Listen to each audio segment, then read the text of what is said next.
Hi and welcome back sa aking channel. This is NHV Varias and update lang tayo para dito sa ating Quantumin Plus. Guys, ang Quantumin Plus po ay pwedeng-pwede ninyong isabay sa kahit na anong maintenance medicine ninyo. Pwedeng-pwede po yan. Okay?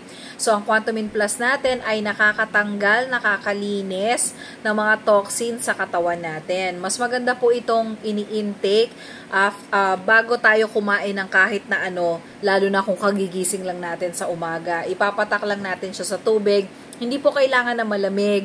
Hindi rin naman siya kailangan na mainit. Basta yung kahit warm water, pwede naman. Ako kasi mas madaming patak, mas naiinom ko pag medyo may konting lamig, no? Pero nasa sa inyo naman po yan. Alright?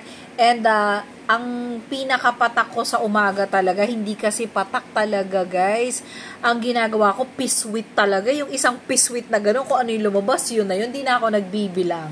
So kung gusto nyo rin ito po yung ating nakalagay dyan na tag product. So kung gusto nyo, check out nyo na din yan. And nakatag product na po ito dito, kaya okay na mapupunta kayo talaga sa legit distributor natin ng Quantumin Plus. Alright, don't worry, legit po yan kasi pinadayagan na rin tayo ng Shopee na maglagay ng link. Okay?